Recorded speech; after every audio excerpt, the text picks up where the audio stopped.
जब किसी की तबीयत खराब होती है तो डॉक्टर्स उसे कुछ मेडिसिन लिख के देते हैं। अक्सर आपने देखा होगा कि वो मेडिसिन पेशेंट्स को समझ नहीं आते हैं या मेडिकल बैकग्राउंड से जो भी लोग होते हैं उन्हें समझ नहीं आती है। सीएमओज और मेडिकल सुपरिटेंडेंट्स को जम्मू डिवीजन से एक सर्कुलर पेश किया गया हेल्थ डिपार्टमेंट की तरफ से, जिनको कहा गया कि ट्रांसपेरेंसी बिल्ड करने के लिए पेशेंट्स को जो भी दवाइयां मयसर की जा रही हैं या जो भी ड्रग्स जो है प्रिस्क्राइब की जा रही हैं, डॉक्टर्स को हिदायत दी जा रही है, एडवाइस किया जा रहा है कि ये सारी मेडिसिन को कैपिटल लेटर्स में लिखा जाए ताकि पेशेंट्स को खुद भी पता चले कि वो क्या कंज्यूम कर रहे हैं, उन्हें कौन सा ड्रग लेना है, और दोबारा से डॉक्टर के पास जाए तो उन्हें डॉक्टर की भाषा जो है या लिखने का तरीका वो समझ आ जाए। उसके बाद दूसरा जो पॉइंट लिखा गया है सर्कुलर में यही है कि सारे फिजिशियंस को ड्रग्स जो है वो जेनेरिक लेबल से नोट करने हैं, जेनेरिक नाम से लेबल करने हैं, और ये भी कहा गया है कि सारी गाइडलाइंस को फॉलो करना है और जो नई ड्रग पॉलिसी है उसे भी फॉलो करना है।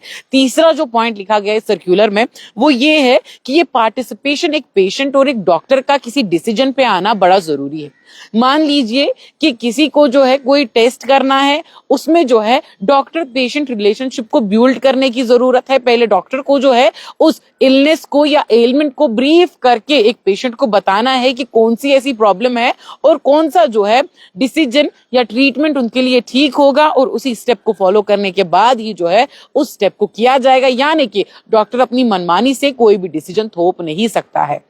आपको बाज़ाबिता तौर पर वाजिया करके जो है एक पेशेंट को बताना पड़ेगा कि कौन सा ट्रीटमेंट वो करने जा रहे हैं, इसके क्या साइड इफेक्ट्स होते हैं, इसके क्या एडवांटेजेस हो सकते हैं, और उसी के बाद जो है आप एक सेटल स्कोर पे आ सकते हैं। उसके बाद डॉक्टर्स जो है वो सारे टेस्ट्स को रन कर सकते हैं। इसके बाद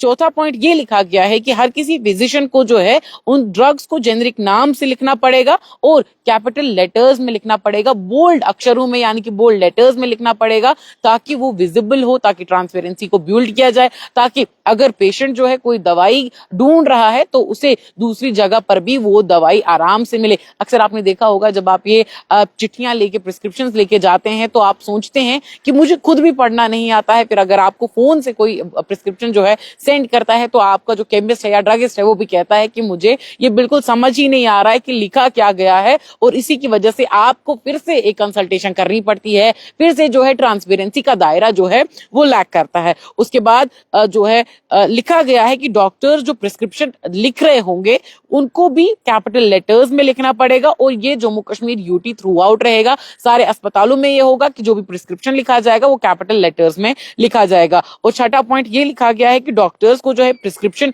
पेशेंट्स की जो प्रिस्क्रिप्शन बना रहे होंगे उसमें साइड में लिखना पड़ेगा कि कौन कौन सी डिजीजेस से सफर कर रहे हैं और किस डिजीज का क्या मेडिसिन रहेगा। और आखिरी पॉइंट ये लिखा गया है कि डॉक्टर्स और टेक्नीशियंस यानी कि जो सारे टेस्ट्स करते हैं उसके साथ साथ जो डॉक्टर्स होते हैं उनको ये हिदायत दी जा रही है कि मेडिकल लीगल रिपोर्ट्स को जो है कैपिटल लेटर्स में लिखा जाए। यानी कि अगर आप कोई यूएसजी करते हैं या कोई और टेस्ट करते हैं तो उसमें जो है ये जरूरी रहेगा कि आपकी जो रिपोर्ट होगी उसे कैपिटल लेटर्स में लिखा जाए और आपकी प्रिस्क्रिप्शन में आपकी डिजीज के साथ साथ आपकी कैपिटल लेटर्स में लिखी जाए, सारी दवाइयां जो है वो लिखी जाए, ताकि इससे ट्रांसपेरेंसी का जो सिलसिला है वो बढ़ जाए।